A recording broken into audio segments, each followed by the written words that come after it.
नमस्कार मेरे प्यारे दोस्तों। अगर आप एक साधक हैं तो इस बात को समझें, क्योंकि आपकी साधना जो है तभी सफल हो पाएगी जब आप इस चीज को समझ पाएंगे।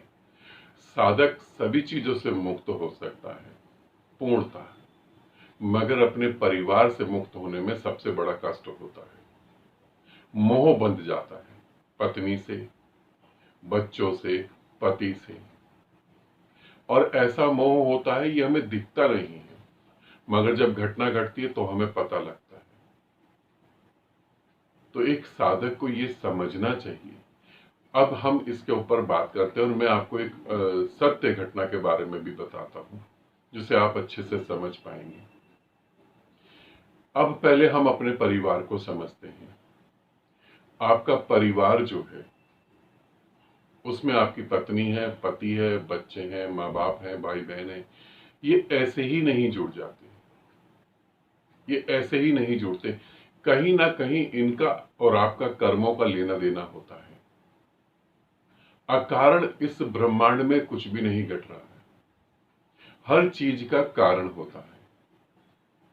यदि हम कारण को समझ पाए तो अच्छी बात, और यदि हम कारण को नहीं समझ पाए तो हम कह देते हैं कि ये तो अकारण ही हो रहा है। अकारण नहीं होता। आज आपकी पत्नी है, अब उसकी मृत्यु हो गई। आपका पति है, उसकी मृत्यु हो गई।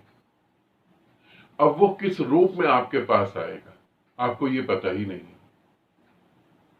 ऐसी ये सब चलता है और हर बार हम रूप बदलते हैं।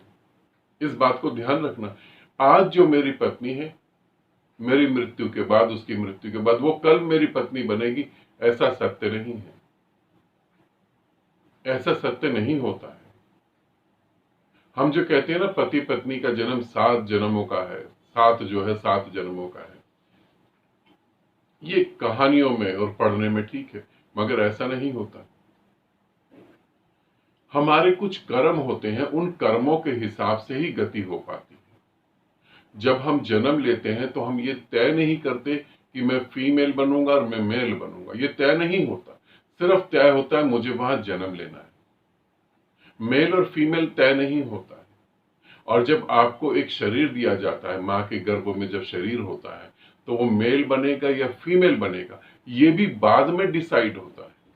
जब आत्मा उसमें प्रवेश कर जाती है, तब जब वो बन रहा होता है शरीर, जब शरीर के अंग बन रहे होते, तब वो निर्धारित होता है। तो इसीलिए हम इसे अच्छे से समझ पाएंगे तो हम इससे मुक्त हो जाएंगे।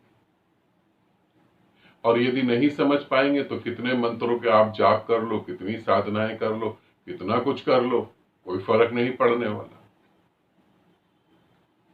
कोई भी फर्क नहीं पड़ने वाला, क्योंकि हम उसको समझ ही नहीं पा रहे। आपने देखा है जो संत होते हैं, उनके जीवन में उनको कितना तंग करा जाता है, वो रिप्लाई नहीं करते। वो रिप्लाई क्यों नहीं करते? क्योंकि वो अपने कर्मों को खत्म कर रहे हैं। कैसे? थोड़ा सा और अच्छे से समझते हैं। मान लेते हैं कि एक आदमी है और उसकी पत्नी है। पत्नी बहुत प्यार कर रही है और आदमी कुछ ज्यादा इमोशनल नहीं है, और पत्नी बहुत प्यार कर रही है, उसके लिए बहुत कुछ कर रही है, और आदमी इग्नोर कर देता है, और इन दोनों की मृत्यु होती है। अगली बार जब ये मिलेंगे तो 99% चांस है कि वो जो पत्नी थी वो पति बन जाएगी, या वो बहन बन जाएगी, या वो मां बन जाएगी। कुछ ना कुछ इस तरीके से वो जुड़ेगी, और जो उसने आपको दिया है वही आप उसे लौटाएंगे। मैं एक छोटी सी घटना को बताता हूं जो सत्य ऐसे ही घटा। एक लड़के के जीवन को बता रहा हूं। उसके पिता उसको बहुत प्यार करते थे, मगर वो लड़का इग्नोर कर देता था। प्यार तो वो करता था, मगर वो जीता अपनी मनमर्जी से था। पिता बहुत ज्यादा प्यार करते थे। वो पिता से लड़ पड़ता था, झगड़ता था, बहुत कुछ करता था। पिता डांट भी देते थे, मार भी देते थे। पिता पिता थे, मगर वो लड़का भी जिद्दी था बहुत ज्यादा। अब धीरे धीरे चीजें बढ़ती चली गई। लड़के की शादी हो गई, शादी के बाद पिता की मृत्यु हो गई। अब वही पिता, और ये पूरा का पूरा प्रैक्टिकल है, ये ना तो कहानी है किताब की, ना काल्पनिक गढ़ी हुई बात है कोई, ये एकदम प्रैक्टिकल है। अब वही पिता उसके घर में बच्चा बन के पैदा हो जाता है। अब यहां पर सारी चीजें बदल जाती हैं। अब जो जो उसने अपने पिता के साथ करा वही बच्चा वह उसके साथ कर रहा है। अब अगर ये उसको रिप्लाई करता है, उससे उम्मीदें करता है, तो ये ऐसे कर्म निर्मित कर रहा है कि ये इसके साथ फिर अगले जन्म में भी जाएगा, फिर ये मुक्त नहीं हो। मगर इसे मोक्ष चाहिए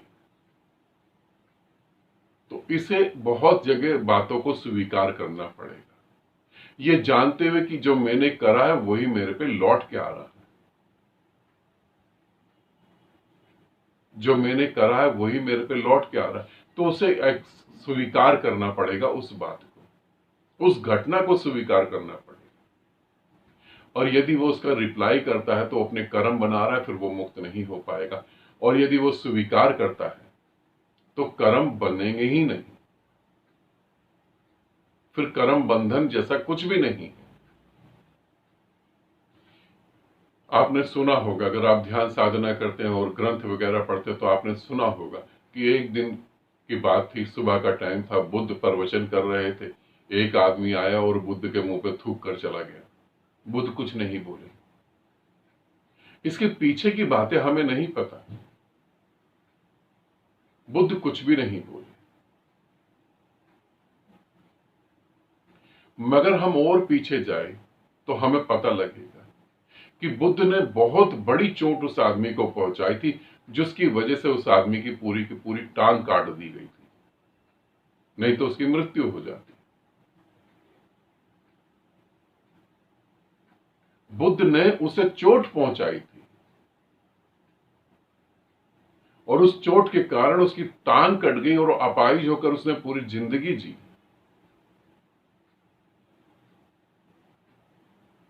और उसके बाद जब दोबारा मिलन हुआ तो वही क्रोध उसके अंदर था, और उसी क्रोध के कारण बुद्ध के मुंह पर उसने थूका और बुद्ध ने कुछ नहीं कहा।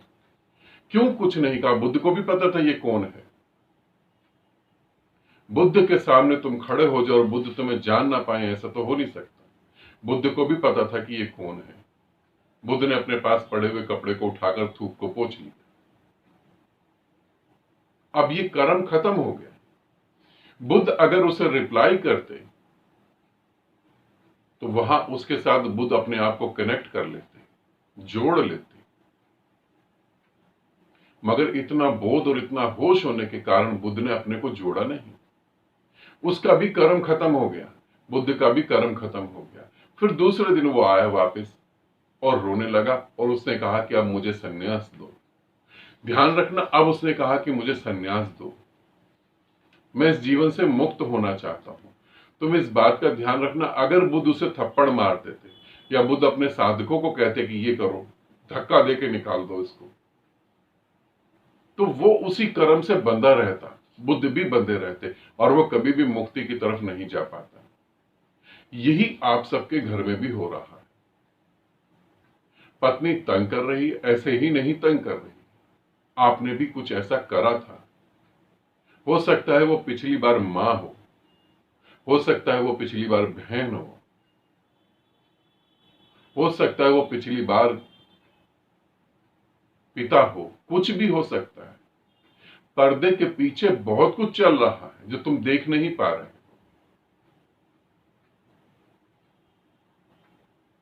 फिर वो तुम्हें वो कर्म तुम्हें दे रहे हैं, अब यहां पे वो कर्म समाप्त हो जाते हैं।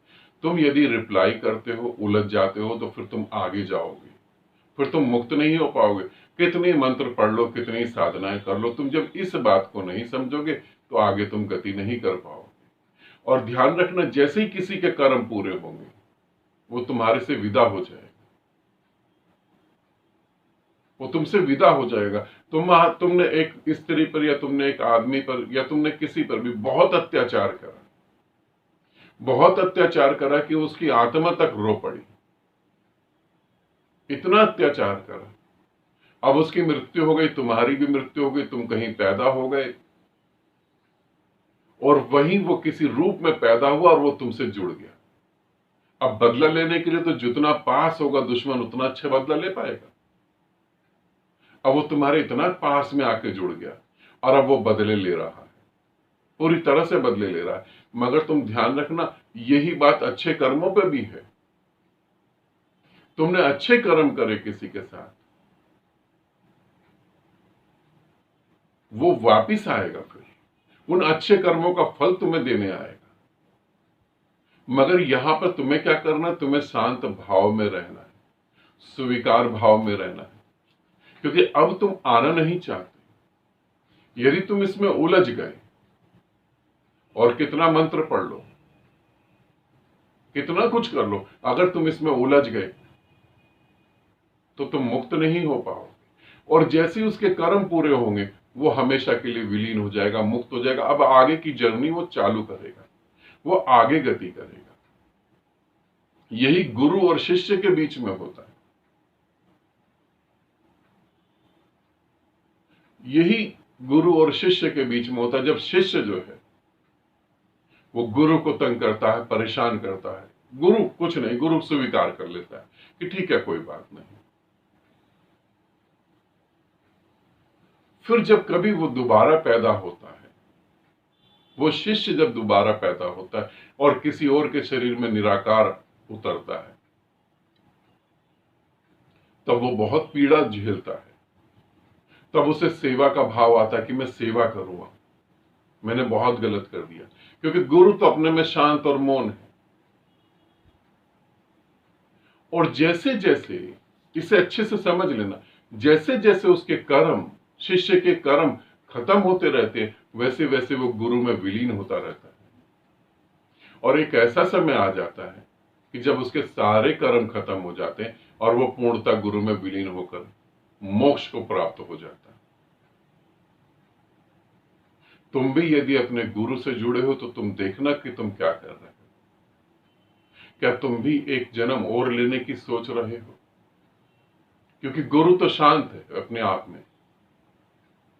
तुम यदि आज उसके साथ बुरा कर रहे हो तो तुम दोबारा आओगे उस बुरे को ठीक करने के लिए। और ये दोबारा का मिलन जो है किस सदी में होगा ये निर्धारित नहीं होता।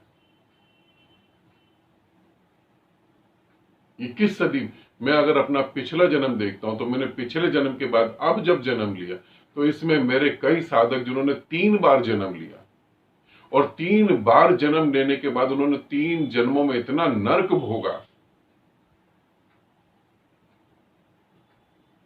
जब वो बताते हैं तब पता लगता है कि कितना नरक उन्होंने भोग लिया। तो तुम ये ध्यान रखना कि तुम अब दोबारा गुरु को मिलोगे तो किस सदी में मिलोगे, कब मिलोगे, ये कुछ फिक्स नहीं है। तुम स्वतंत्र हो, गुरु भी ज्यादा रोकेगा टोकेगा नहीं, तुम स्वतंत्र हो। गुरु के साथ बुरा करो, भला करो, क्योंकि कर तुम ही रहे हो, काटोगे तुम ही। और जिस समय हमारे कर्म पूरे हो जाते हैं उस समय हम अगर गुरु के साथ जुड़े हैं तो हम गुरु में विलीन हो जाते हैं। और अगर हम किसी संसारिक व्यक्ति के साथ जुड़े हैं, माता के साथ, पिता के साथ, पत्नी के रूप में, पति के रूप में, तब हमारा जो है आगे की जर्नी चालू होती है। फिर उस व्यक्ति को हम छोड़ देते हैं, कारण मृत्यु बन जाती है, कारण कोई दूसरा व्यक्ति बन जाता है और उसको छोड़ के हम आगे चले जाते हैं। तो मेरे घर में जो पैदा हुए हैं, मेरे घर में जो मेरे साथ रह रहे हैं, वो कौन है? पत्नी के रूप में, पति के रूप में, बच्चे के रूप में, किसके रूप में?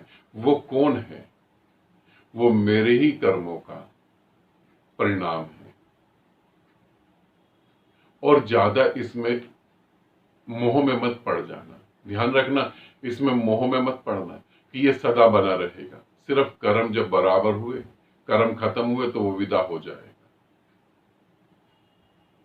इतना ही भर है, इससे ज्यादा नहीं। तो हर साधक को हमेशा यह ध्यान रखना चाहिए कि मुझे इसमें उलझना नहीं है। मैंने जो बोया था मैं वही आज काट रहा हूं। मैंने यदि कुछ ऐसा करा होगा इसीलिए उसको भुगतने के लिए मैं वापिस आया, और यदि मैंने करा ही नहीं है तो मैं भुगतूंगा भी नहीं। तो इस कर्म बंधन को अच्छे से समझ लेना। तुम्हारे आसपास जितने भी लोग हैं वो तुम्हारे कर्मों से जुड़े हुए हैं, और जिस दिन कर्म पूरे हुए वो विदा हो जाएंगे। फिर रोना नहीं, चिल्लाना नहीं। अगर पति चला गया फिर तुम रो रहे हो कि पति चला गया, मुझे तो पति के पास होना चाहिए था, पति ही जरूरी है, कैसे मैं अगले जन्म में अपने पति को मिलूं, या कैसे मैं अपने अगले जन्म में पत्नी को मिलूं। तो ध्यान रखना, फिर मुक्ति की बात छोड़ दो, फिर मोक्ष नहीं घटित होगा। तुम फिर मोक्ष में जा ही नहीं पाओ। तुम इतना मोह में पड़े हुए हो कि अब भी तुम वो ही डिमांड कर रहे हो, और जब तुम डिमांड करोगे तो वो पूरी हो जाती, देर सवेर तो पूरी होती ही होती। इसे अच्छे से समझ लेना। उन साधकों को इसे अच्छे से समझ लेना चाहिए जिनको मोक्ष चाहिए, जिनको ये जन्म बेकार नहीं करना है। और ये भी समझ लें कि तुम्हारी साधना से, तुम्हारे मंत्र जापों से इस बात पर कोई फर्क नहीं पड़ता। ये तुमको समझना पड़ेगा, ये तुम्हें समझना पड़ेगा। ठीक है, इसे समझें, अच्छे से समझें ताकि गति कर पाए। आनंदित रहें, सदा खुश रहें। बहुत बहुत प्रेम आप सभी को।